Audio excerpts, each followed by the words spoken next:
If Activision is known for one thing, it's video games. If Activision Blizzard should be known for anything else, it's economic disparity, a long-running problem with one of the most successful video game publishers literally in the world and in history. CEO Bobby Kotick is listed among America's most overpaid CEOs, not just in the video game industry, in the fucking nation. And only recently, the company has boasted of yet more record fucking revenue, record fucking money making, just days after Activision Blizzard employees started comparing their pay to find out that income inequality runs rampant throughout the company. This is starting to turn into a bit of a running theme for Activision. Last year, the company boasted of record revenue, while at the same time laying off 800 staff members. It does appear as if news of Activision's massive financial success is often joined by news of Activision's massively shitty treatment of its workers, which in turn is almost as if this rush for perpetual financial growth comes at the expense of all the poor fuckers stuck under the executive class. Poor fuckers who will often be expected to take most of the money they've made from Activision Blizzard and give it to some other privileged member of the elite class, aka a landlord. I know there's something about this capitalism lark that sometimes suggests to me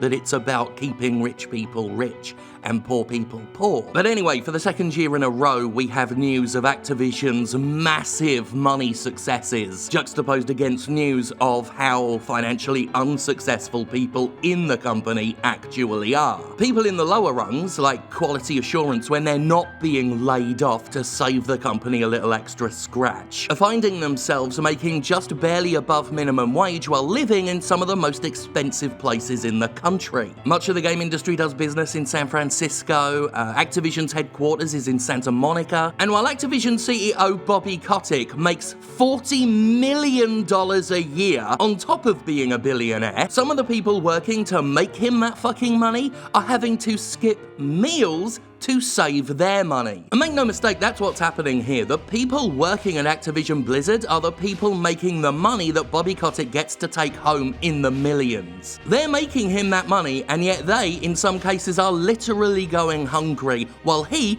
at this point, never has to worry about making another dollar again. He won the game. He won the capitalism game years and years ago, and yet he's still taking more money. He's taking more money while laying off his staff to save the company money and underpaying as many of them as he can fucking get away with. In comparing their wages and finding out just how shitty they are, Activision's employees also found out that raises are really crap as well. Many people seeing increases about 10% less than they expected to see. All this news comes from Bloomberg, where Jason Schreier's been making his lovely little reports, where he says one employee created a spreadsheet and encouraged staff to share their compensation information.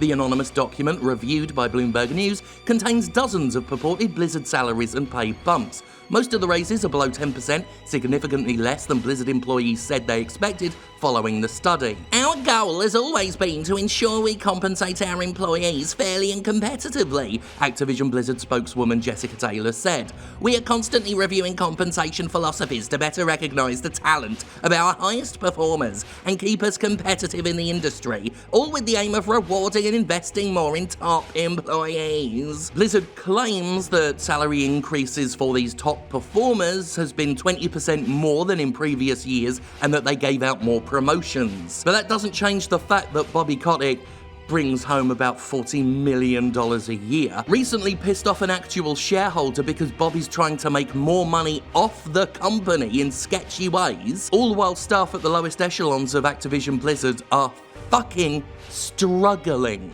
In internal messages received by Bloomberg News, Blizzard employees said they were struggling to make ends meet while watching Activision Blizzard revenue grow year after year. Some producers and engineers at Blizzard can make well over $100,000 a year, but others, such as video game testers and customer service representatives, are often paid minimum wage or close to it. One veteran Blizzard employee told Bloomberg News they received a raise of less than 50 cents an hour. They are making less now than they did almost a decade ago because they are working fewer overtime hours than they did back then. Several former Blizzard employees said they only received significant pay increases after leaving for other companies, such as nearby rival Riot Games in Los Angeles. One Activision Blizzard employee skipped meals to pay rent.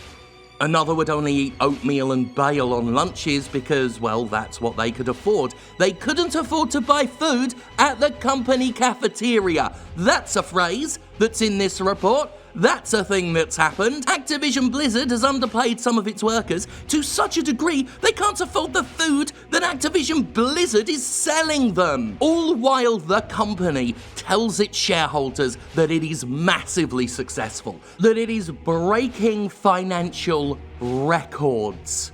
Pay some fucking tax, Activision Blizzard. We all have to do it. Oh yeah, I haven't forgotten that bit. That bit I like to bring up every time we talk about Activision Blizzard. It doesn't pay tax. We pay a tax refund it gets from the government for taxes it doesn't pay. If you're an American taxpayer, right, you have contributed to basically giving Activision free money. Corporate welfare. Activision staff can't afford meals at Activision's own cafeteria because Activision pays its staff like shit. And yet, Activision Blizzard doesn't pay tax and still gets a refund, and Bobby Kotick has billions of dollars. And somehow all of this is fine. Somehow all of this is normal. Somehow all of this is capitalism working as it should. Somehow this is just business. And I know some of the replies from the fucking bootlickers, there's still a gaggle of bootlickers that watch these videos, and I don't know why, but they're always in the comments ready to defend these companies. Well, they exist to make money, so they're gonna make money any way they can. It's just business, this is just normal, this is what's supposed to happen. Yeah, well, what's normal is fucked up. There's a reason why when someone says capitalism is broken, you will get people pushing back and saying, oh no, it's not broken. It's working exactly how it's designed to work. And this is a perfect example. Everything that Activision Blizzard is doing, whether it's having its offshore tax havens, enriching Bobby Kotick in ways that make him one of the most overpaid CEOs in America, and they are still finding ways to make him money, underpaying staff, triggering layoffs in the wake of record revenue, all of this is fine. If you're one of the very privileged and the very few. The whole system exists to make already rich people way fucking richer. Always has. And if you want to disagree with that, well, look at Activision. Activision is doing what successful companies do. Not passing its success onto its staff, not allowing the economy to trickle down. The money is designed to flow up. Oh sure, these companies will hand out money to its staff, as little money as it can get away with paying. But any money dished out will soon find its way going back up once it's handed over to landlords or used to buy other corporate products or used to buy lunch in Activision's own cafeteria. If you believe that massive companies like Activision Blizzard make money and then use that money to make its staff better and improve its products and everything else, well, you know, you're wrong. There might be a handful of companies out there that do that kind of thing, but Activision Blizzard and companies like it, companies on that level, sure as shit ain't among them. They say there's no such thing as a self-made billionaire. Hell, I say there's no such thing as a self-made billionaire. You only make that much money at the expense of other people. You only make that much money by stepping on the heads of others on your way to the top. When you reach a certain level of wealth, you're making hundreds, sometimes thousands of dollars a minute. Just sat on your fucking ass. There's nothing self-made about it. That is hundreds of other employees underneath you. They're the ones making the money that you take the lion's share of while handing out a pittance to them. Activision Blizzard is an unbelievably greedy company, and I'm not just talking about the microtransactions and all of the other ways it tries to make money out of you, out of the audience. It is sheer, intoxicating avarice. All the way through. When it comes to dodging taxes and finding ways to siphon off money to give to executives, Activision Blizzard might be the most skilled of the video game publishers. Everything we've seen, it looks as if Activision Blizzard is a little more than a glorified piggy bank for a handful of executives. And while they're absolutely obscene, they're not extreme in terms of other companies pulling this shit. In fact, when it comes to raking in record revenue while severely underpaying a struggling staff, what Activision's doing is par for the course that we've all been forced to play on. And what can I say? The system works. If it was already working for you in the first place.